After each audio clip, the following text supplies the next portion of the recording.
ယောဂီတွေနေကောင်းကြပါသလားအခုဒီနေကောင်းတော့မယ်နော်နေကောင်းတော့တရားအထုတ်နိုင်တာပေါ့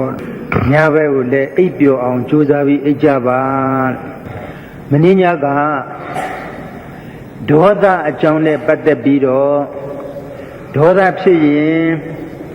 မိမိရန်သူရဲ့အလိုဆန္ဒတွေကိုဖြစ်စီပေးရရောက်တယ်ဆိုတာဘုံပြောခဲ့တယ်ရန်သူရဲ့ဆန္ဒဆိုတာကိုယ့်ပေါ်မှာရုပ်ဆိုးစေခြင်းတယ်ညဘက်အိပ်မပျော်စေခြင်းဘူးဟုတ်တယ်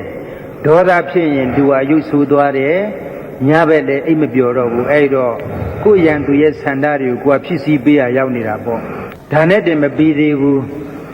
ရန်သူရဲ့နောက်တစ်ခုနောက်ဆန္ဒတစ်ခုကဘာလဲဆိုတော့ဒီလူမှာဒီမိန်းမမှာဒီယောက်ျားမှာမိတ်ဆွေအပေါင်းအသင်းမရှိပါစေနဲ့ဒီလူအထီးကျန်ပါစေဆိုတဲ့ဆန္ဒမျိုးရှိတယ်တဲ့အဲ့ဒါအမှန်ပဲဒေါသဖြစ်လေရှိတဲ့ပုဂ္ဂိုလ်ပေါ့ထစ်ကနေဆိုဒေါသဖြစ်ထစ်ကနေဆိုဒေါသဖြစ်အဲ့လိုပုဂ္ဂိုလ်မျိုးမှာမိတ်ဆွေပေါင်းအသင်းသိမရှိတတ်ဘူးရက်ွက်ထဲမှာကြည့်လိုက်ဒေါသကြီးတဲ့ပုဂ္ဂိုလ်ဆိုရင်အပေါင်းအသင်းနေပြီပဲဘာဖြစ်လို့လဲဆိုတော့သူ့မှာအပူဓာတ်ရှိလို့ဒေါသမျက်နှာကပူတယ်မြင်ရတာကြည့်ရတာငြိမ်းချမ်းမှုမရှိဘူးအဆင်မပြေဘူးဒါကြောင့်အဲ့လိုဒေါသကြီးတဲ့ပုဂ္ဂိုလ်နဲ့ဒေါသဖြစ်တတ်တဲ့ပုဂ္ဂိုလ်နဲ့မိတ်ဆွေပေါင်းသင်းမလုပ်ချင်ကြဘူးအဲ့တော့မိမိရန်သူရဲ့မိမိမုန်းတဲ့လူရဲ့ရည်ရွယ်ချက်တွေကိုယ်ပေါ်ထားတဲ့စိတ်နေစိတ်ထားတွေကိုဖြစ်စီပေးရရောက်နေတယ်လို့ဖြစ်တာပေါ့လောကမှာနေနဲ့လန့်တဲ့ဥမာကြည့်လိုက်နေပဲထွက်တယ်ပူတယ်သူ့မှာအပေါင်းအသင်းမရှိဘူးနေတလုံးပဲထွက်ရတယ်တစ်ဖက်မှာတော့လကအေးမြတယ်လရောင်ကအေးမြတယ်အဲ့တော့သူနဲ့ဘယ်သူတွေပါလာလဲဆိုရင်သူ့ရဲ့အဖော်အပေါင်းတွေပေါ့ကျေတာယာလေးတွေပါလာတယ်အဲ့ဥမာတွေးကြည့်ပူတဲ့သူနဲ့ဘယ်သူမှသိမနေချင်ဘူးအေးတဲ့ပုဂ္ဂိုလ်နဲ့မှကြတော့အေးတဲ့ပုဂ္ဂိုလ်မှကြတော့ဟလာအတူနေခြင်းတဲ့သူတွေမိတ်ဆွေတွေအများကြီးပဲနေနဲ့လနဲ့ဥမာသိကောင်းတယ်နောက်ရန်သူရဲ့စိတ်နေစိတ်ထားရန်သူရဲ့မိမိပေါ်မှာထားတဲ့စိတ်နေစိတ်ထားကဘာလဲဆိုတော့ဒီလူဒီပုဂ္ဂိုလ်သေရင်ငရဲရောက်ပါစေတဲ့ကြည်စမ်းပါဦးသေရင်ငရဲရောက်ပါစေတဲ့အဲ့ဒီတော့ဒေါသဖြစ်တဲ့လူဟာအဲ့ဒီဒေါသနဲ့သာသေသွားရင်ဒီသေခါนี้မှာဒေါသနဲ့သာသေသွားရင်သေချာပေါက်ငရဲကြတယ်သေချာပေါက်ငရဲရောက်မှာပဲအဲ့တော့ကြည်စမ်းပါဦးနောက်ဆုံးအချိန်ဘဝရဲ့နောက်ဆုံးချိန်မှာတောင်းမှဒေါသဖြစ်တဲ့လူဟာကိုယ်ရန်သူရဲ့ဆန္ဒတွေကိုဖြစ်စီပေးသွားရရောက်တယ်ဘယ်လောက်များဆိုးတယ်လို့အဲ့တော့ယောဂီတွေကြည်စမ်းဒေါသနဲ့ပတ်သက်ပြီးကောင်းတဲ့ဟာရှိလားမ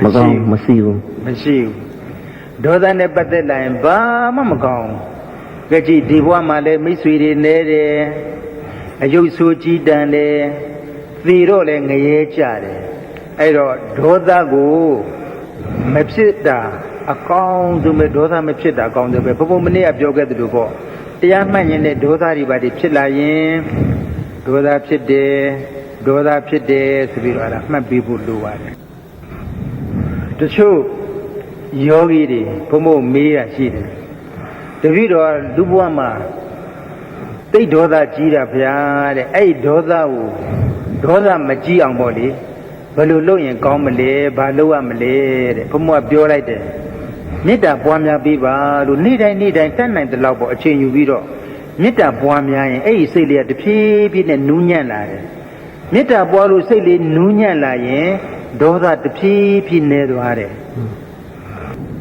ဒီပြိဿတ်ထဲမှာရောဒေါသကြီးတဲ့ပုဂ္ဂိုလ်ပါလားလို့ပါတယ်တဲ့ဗျ1 2 3 4 5 6 7ဟာဟုတ်တော့ရောပဲမှန်ပါဟုတ်လားမှန်ပါအဲ့တော့မေတ္တာပွားများပါလို့ဆိုတော့တခါသိနေတယ်ဟမ်မေတ္တာဘုန်းကြီးနေခဏအော်မပြောတော့ပါဘူးသူတို့သိပါတယ်မေတ္တာဘုရားအဟံအဝေရောမိပေါ့မိမိကိုမေတ္တာပို့ရမယ်မှန်မေတ္တာပို့နည်းတစ်ခုခုပေါ့နော်မှန်ဒဏိယရဲ့ငါထမင်းချက်ပြီးပြီဆိုတဲ့စကားကိုတုတ်ပြန်တဲ့ငါဒေါသကိုပယ်ပြီးပြီဆိုတဲ့ဘုရားရှင်ရဲ့စကား ခုဘုံမိုးတို့ရှင်းပြခဲ့တာပြီးသွားပြီအဲ့တော့နောက်စကားတစ်ခွန်းသွားမယ်လို့ဒီနေ့ကပြောတယ်ငါနွားနိုးညှစ်ပြီးပြီတဲ့အဲ့တော့မိုးရေတဲ့မင်းရွာချင်ရွာတော့တဲ့ဘုရားရှင်အဲ့ဒီစကားဘယ်လိုတုတ်ပြန်လဲဆိုတော့ငါကတော့တဲ့ငါဘုရားကတော့တန်တရားတစ်လျှောက်မှစူးလာခဲ့တဲ့ဒီရင်ထဲကတတ္တဝါတွေမှာရင်ထဲမှာစူးဝင်နေတဲ့စူးငါးချောင်းစေတောခိလလို့ဆိုပါတယ်စိတ်ရဲ့စူးညောက်ငါးမျိုးကိုညှစ်ထုတ်ပြီးပြီတဲ့ပယ်ပြီးပြီတဲ့အဲ့တော့ကိလေသာမိုးရေတဲ့မင်းရွာချင်ရွာတော့တဲ့အဲ့ဒီစူးစူးနေရင်စေတောခိလတရား၅မျိုးကိုရင်ထဲမှာကိုစိတ်တန်တန်မှာရှိနေရင်တရားတူးတက်ဖို့မလွယ်ဘူးတဏှာမှာဘုရားရှင်ပြောထားတာရှိတယ်ယဟန်ဖြစ်စေယောဂီဖြစ်စေပုဂ္ဂိုလ်တယောက်ဟာကိုယ်ရင်ထဲမှာရှိတဲ့ကိုယ်တန်တန်မှာရှိတဲ့စေတောခိလတရား၅မျိုးကိုမပယ်နှုတ်နိုင်သေးဘူးဆိုရင်ကိုကျင့်ညာအားထုတ်နေတဲ့တရားတွေဒီသဒ္ဒနာတော်မှာဒီကျင့်ညာအားထုတ်နေတဲ့တရားတွေတိုးတက်ဖို့မမျှော်လင့်ပါနဲ့တဲ့အဲ့ဒီပြောထားတဲ့စကားရှိတယ်အဲ့တော့အဲ့ဒီ၅မျိုးဆိုတာဘာလဲစူးညောက်၅မျိုးစိတ်ရဲ့စူးညောက်၅မျိုးဆိုတာဘာလဲလို့ခုဘုံဘုံပြောပြမယ်အဲ့တော့တွေးကြည့်ပေါ့ကိုယ့်ရဲ့ဟလာဒီတရားတော်တွေကိုအစအမွန်ဟလာဟောပြတော်မူခဲ့တဲ့တရားပိုင်ရှင်ဖြစ်တဲ့မြတ်စွာဘုရားရှင်ပေါ်မှာတောင်ယုံမှန်တရားဖြစ်နေပြီဆိုတော့အခုသူဟောထားတဲ့တရားတွေကိုယုံယုံကြည်ကြည်နဲ့လိုက်နာကျင့်ကြံဖို့မလွယ်ဘူးစိတ်ထဲမှာ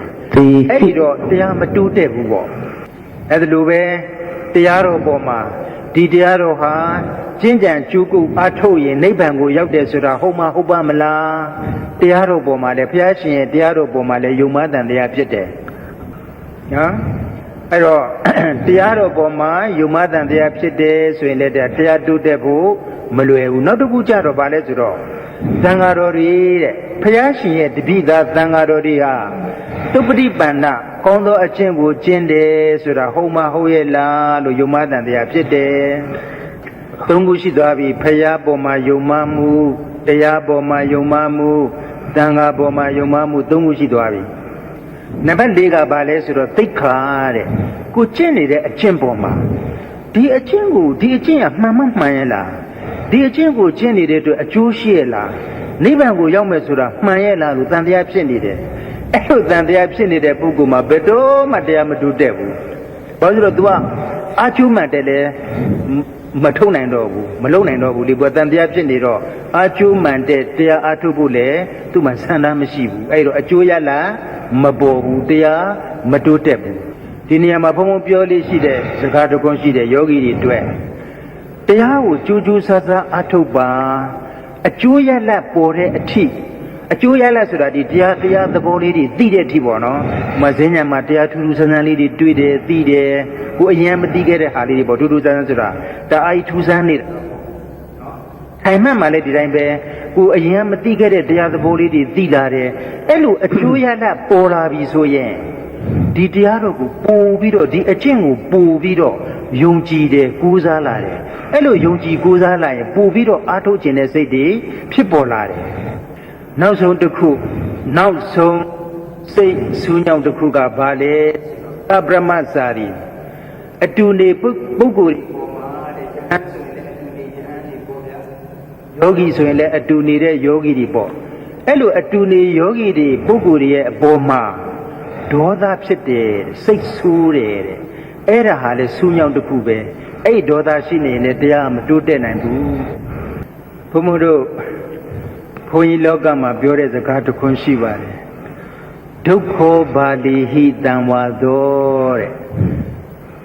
အလိုက်အနာမသိအလိုက်ကံဆိုးမသိတဲ့ပုဂ္ဂိုလ်တွေနဲ့အတူတကွနေထိုင်ရတာဟာဆင်းရဲပါတယ်တဲ့နော်အဲ့ဒါဘာပြောလဲဆိုတော့တချို့ပုဂ္ဂိုလ်တွေကတိတ်တိတ်ဆိတ်ဆိတ်နေခြင်းတယ်အိတ်တဲ့ချိန်မှာလည်းတိတ်တိတ်ဆိတ်ဆိတ်နေမှအိတ်တို့ပြောတယ်ဒါပေမဲ့တချို့ယောဂီတွေကမဟုတ်ဘူးသူများအိတ်နေတဲ့ချိန်မှာကိုကစကားပြောနေတာတို့အတန်ကြဲကြဲနဲ့စကားပြောနေတာတို့စသဖြင့်ပေါ့လေအတန်ပလန်တစ်ခုခုလုပ်နေတာတို့ဟိုညာဘက်အိတ်တဲ့အခါမှာလည်းအတန်ကြီးနဲ့ဟိုဟောက်တဲ့တိုင်နဲ့ပေါ့နော်ညာဘက်ဘလို့ဟောက်လဲဆိုရင် ဒီအတိုင်းနဲ့အိတ်နေတော့ဘေးကယောဂီတွေအိတ်လို့မရတော့ဘူးဘေးမှာသူနဲ့အတူအိတ်တဲ့ယောဂီအိတ်လို့မရဘူးအိတ်လို့မရတော့ဘာဖြစ်လဲဒေါသဖြစ်တတ်တယ်အဲ့တော့ဘုံဘအဲ့လိုလာပြီးတော့ဘုံဘလျှောက်တဲ့လူဆိုတော့ဘုံဘသုံးမလိုက်ပါတယ်ဒေါသမဖြစ်ပါနဲ့စိတ်မပြတ်ပါနဲ့ဤခံပြီးတော့နေပါလို့ဘုဒီနေရာနေပြောချင်ပါတယ်ယောဂီတွေကိုညာဘက်အိတ်တဲ့အခါအိပ်ရဝဖို့အရန်အရေးကြီးတယ်ဘုံခဏခဏပြောနေတယ်အဲ့တော့ခုကြောင့်မိမိကြောင့်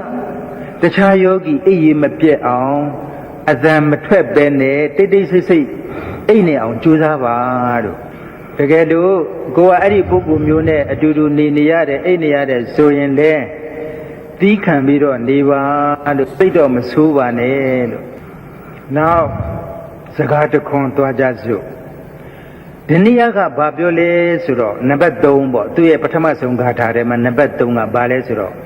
ငါဒီမေဟိမြက်ကမ်းမှာမိသားစုတွေနဲ့အတူနေတာတဲ့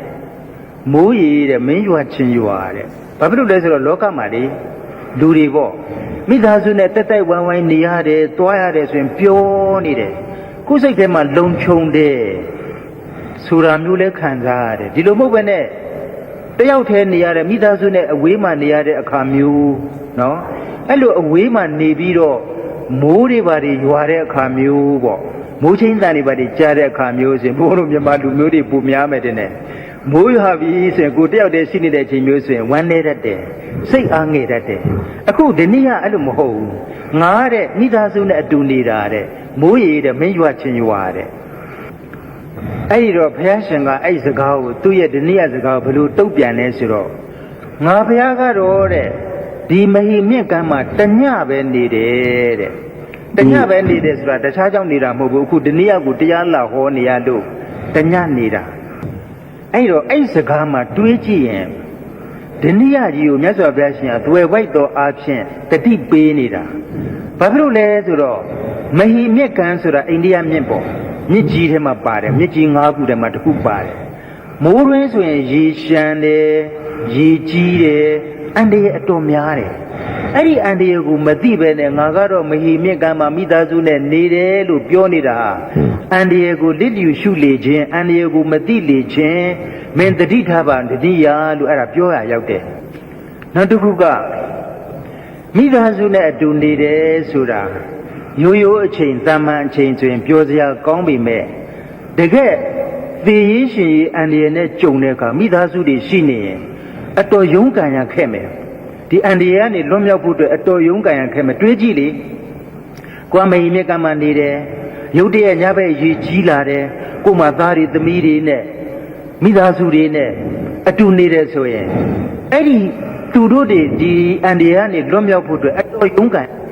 ဒီလိုမဟုတ်ပဲနဲ့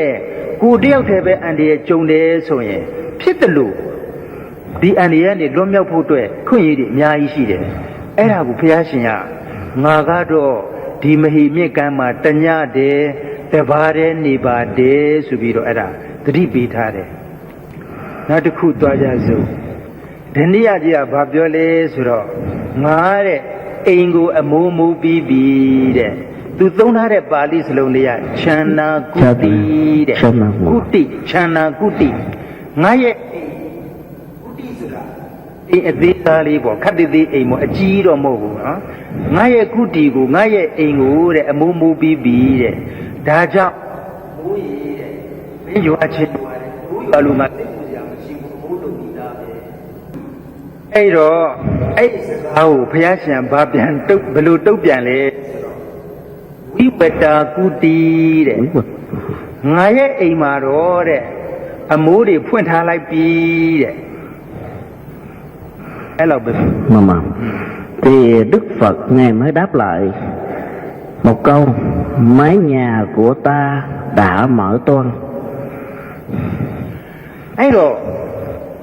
ဓနိယပြောတဲ့သူ့ရဲ့အိမ်ဆိုတာတကယ်အိမ်သူနေတဲ့အိမ်မြတ်စွာဘုရားရှင်ပြောတဲ့ဝိဝတ္တကုတိငါရဲ့ကုတိငါရဲ့အိမ်ကိုတော့အမိုးတွေဖွင့်ထားတယ်လို့ပြောတာကဒီခန္ဓာအိမ်ခန္ဓာ၅ပါးယုံ nant တရားဆိုတဲ့အိမ်အဲ့ဒီအိမ်ကိုဘုရားရှင်ကတင်စားပြီးတော့ငါအိမ်မှာတော့အမိုးဖွင့်ထားပြီလို့ပြောတယ်ဘုံဘုံဟိုတနေ့ကပြောခဲ့ပြီးပြီဒ ဒီဒနိယသုတ်တံဟာတိမ်မွေးနားလည်ဖို့ခက်တယ်သို့တော့ကိုတကယ်နားလည်သွားပြီဆိုရင်တော်တော်ကိုအရသာရှိတဲ့တရားပဲကုတီဆိုတဲ့စလုံးနဲ့ပတ်သက်ပြီးဘုံဘုံမေးကြည့်အောင်မယ်ဘုံဘုံတို့မြန်မာပြည်မှာတော့ကုတီလို့သုံးရင်ဘုန်းကြီးတွေသုံးတဲ့ရေအိမ်ဘုန်းကြီးတွေသုံးတဲ့အိမ်သာပေါ့အဲ့ဒါကိုကုတီလို့နားလေတယ်ဘယ်သူပဲဖြစ်ဖြစ်စကားတကွန်းဘုန်းကြီးပဲကြွလဲအာကုတီကြွတယ်ထင်တယ်ဆိုရင်ကုတီသွားတယ်လို့ပြောရင်အဲ့ဒါရေချိုးအိမ်အိမ်သာပေါ့ကျင်ကြီးကျင်ငယ်စွန့်တဲ့နေရာကိုကုတီလို့ခေါ်တယ်ဒီမှာတော့ဘယ်လိုခေါ်လဲမသိဘူးနော်ဒီမှာမေးကြည့်ပါပြောလိုက်ပါအဲ့ဒါဒီဘုသူတ္တနေနဲ့အရင်ပြောလိုက်ပါဒီမှာဆိုတော့အင်းတာပါပဲဟုတ်ပြီမှန်ပါမလေးရှားမှာတော့ကုတီဆိုတာသူတို့သိတယ်ဘုန်းကြီးနေတဲ့ဘုန်းကြီးတွေနေတဲ့အိမ်သေးသေးလေးလို့ကျောင်းသေးသေးလေးလို့အဲ့လိုနားလဲတယ်အဲ့တော့ဒီနေရာမှာစာပေကပြောတဲ့ကုတီအကြောင်းကြည့်ရအောင်လောကမှာတဲ့ဒီအိမ်သေးသေးလေးဆိုတာတစ်တွေမြက်တွေနွယ်တွေနဲ့တိဆောက်ထားတဲ့အဆောက်အဦသေးသေးလေးကိုကုတီလို့ခေါ်တယ်တဲ့နော်ရှေးတုန်းကလေအခုလိုမျိုးခက်မမီတော့တစ်တူသစ္စာလေးတွေဝချမ်းလေးတွေဝါရွက်တွေမြက်တွေနွယ်တွေနဲ့တိဆောက်ရတယ်ဘုန်းကြီးတွေနေဖို့အဲ့ဒါကိုကုတီလို့ခေါ်တယ်ဘုရားရှင်ကတော့ဘုန်းဘုတို့ခန္ဓာကိုယ်ကိုကုတီလို့သုံးထားတယ်ဘာဖြစ်လို့လဲဆိုတော့ဒီကုတီကလည်းတိဆောက်ပုံကျန်ကတ်စင်စင်ပဲသူ့မှာဘာတွေပါလဲဆိုရင်အယိုးတွေပါတယ်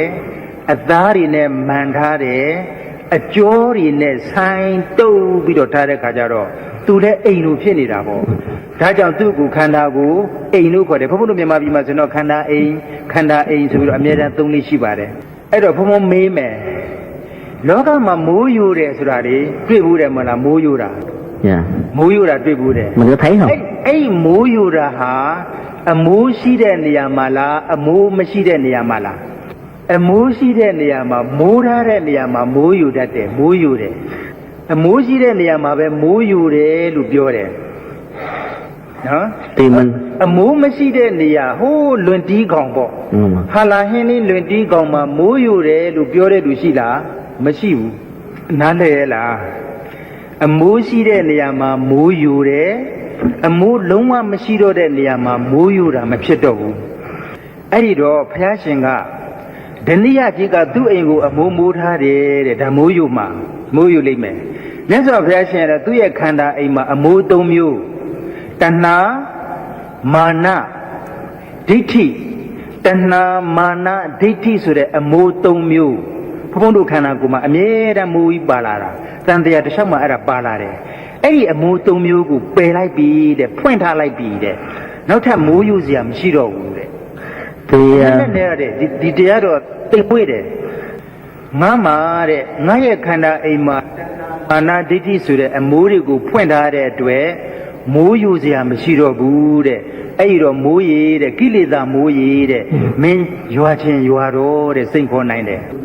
ဘယ်လိုရွာသလဲဘုံဘုံပြောပြမယ်အဲ့ဒါနော်ပြောလိုက်ပါဦးဒီမှာစာပေမှာပြောထားတယ်ပုဂ္ဂိုလ်မှာတဲ့ပုဂ္ဂိုလ်ဆိုတာဟိုရာဂတွေတဏှာတွေကိုလုံးဝပယ်ထားတဲ့အနာဂံလိုပုဂ္ဂိုလ်မျိုးမဟုတ်ဘဲနဲ့သာမန်ပုဂ္ဂိုလ်ပေါ့ပုထုဇဉ်ပုဂ္ဂိုလ်တောတာပန်မှာတောင်ပါသေးတယ်နော်အဲ့တော့တဏှာရာဂရှိနေသေးတဲ့ပုဂ္ဂိုလ်မှာတဲ့အိဋ္ဌာရမဏ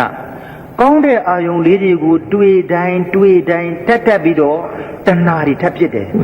ထပ်ပြီးတော့လောဘတွေထပ်ဖြစ်တယ်ထပ်ပြီးတော့လူချင်းတတ်မဲ့မှုတွေထပ်ဖြစ်တယ်အဲ့ဒါဟာကိုယ်မှာ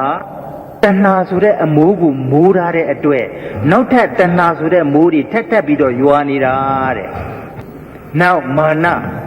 နောက်အမိုးတစ်မျိုးပေါ့ဗျာမာနဆိုတာထောင်လွှားတယ်တက်ကြွတယ်မာနကြီးတယ်ပေါ့အဲ့ဒီမာနရှိရင်နောက်ထပ်ကိလေသာမှုထပ်ရွာသေးတယ်ဘယ်လိုရွာလဲမာနရှိတော့မာနမှုကရွာပြီးသားပဲပေါ့ကိုယ့်ကိုယ်အလှဆုံးပဲအချောဆုံးပဲအတော်ဆုံးပဲအတတ်ဆုံးပဲအဲ့လိုထင်တဲ့ပုဂ္ဂိုလ်မှာမာနမိုးတွေရွာတယ်တခါသူများကကိုယ့်ထက်သာသွားပြီလို့ထင်ရင်တခါအိတ်တာမစရိယမနာလိုဝန်တိုဆိုတဲ့တခြားမိုးတွေကိလေသာမိုးတွေထပ်ရွာပြန်ရောကြည်စမ်းအဲ့တော့မာနရှိတဲ့တွေ့ကိလေသာမိုးထပ်ပြီးတော့ရွာတယ်နောက်အမိုးတစ်မျိုးကဒိဋ္ဌိတဲ့ ဒိဋ္ဌိဆိုတာဘာလဲဆိုတော့အယူမှားဆိုတာဘယ်လိုဟာမျိုးလဲတကယ်အရှိဖြစ်တဲ့ယုံ nant တရားအပေါ်မှာတကယ်မရှိတဲ့ငါဆိုတဲ့ဟာလေးကိုထပ်ဆွဲပြီးတော့ထပ်တင်ပြီးတော့ယုံကြည်လိုက်တာအဲ့တော့အဲ့ဒီငါလို့တဏှာဒိဋ္ဌိနဲ့ယုံမှားထားပြီဆိုရင်နော်ဒိဋ္ဌိနဲ့ငါလို့ယူထားပြီဆိုရင်ငါနဲ့ပတ်သက်ပြီးတော့လောဘတွေခဏခဏဖြစ်တယ်အကုန်လုံးငါအတွက်ပဲသူများအတွက်မရှိဘူးတချို့လောဘတွေသိကြီးတယ်လေတွေ့ဘူးမှာပါသူများအတွက်ဆိုလုံးဝထက်စင်စားတာမရှိဘူးကိုယ့်အတွက်ပဲအဲ့ဒါလောဘကြီးနေတာနောက်ဒီငါဆိုတဲ့ဒိဋ္ဌိကြောင့်နော်အယူမှားကြောင့်ငါ့ကိုလုံးဝမထိနဲ့ဒေါသကြီးပုံငါ့ကိုလုံးဝမထိနဲ့တိမခံဘူးမြန်မာပြည်မှာပြောတဲ့စကားတစ်ခွန်းရှိတယ်ငါ့ကိုတော့တဲ့လာပြီးသေးသေးတင်ဖို့မကြိုးစားနဲ့တဲ့ပြန်ပြီးလုံးကြီးတင်ပြီးဆန်ခတ်လိုက်မယ်တဲ့ကြားဘူးလားမှန်ပါအေးပြောလိုက်ကျွန်တော်နဲ့ရှင်းပြလိုက်အဲ့ဒါဒေါသဖြစ်နေတာဒေါသမိုးတွေခဏခဏယူရနေတာနောက်ဒီဒိဋ္ဌိဆိုတဲ့အမိုးရှိနေတဲ့အတွက်ကြောင့်ကိုယ်ခန္ဓာကိုယ်မှာဒိဋ္ဌိဆိုတဲ့အမိုးရှိနေတဲ့အတွက်ကြောင့်မာနတွေဖြစ်တယ်မတော်လို့ဖြစ်အချမ်းသာဆုံးအချိုးဆုံးဖြစ်ကိုယ်ကသူများကသာသွားပြီလို့ထင်ရင်အိဒါမစ္စရိယတွေဖြစ်တယ်အများကြီးပဲဒီဒိဋ္ဌိကိုအကြောင်းပြုပြီးတော့ကိလေသာမိုးတွေခဏ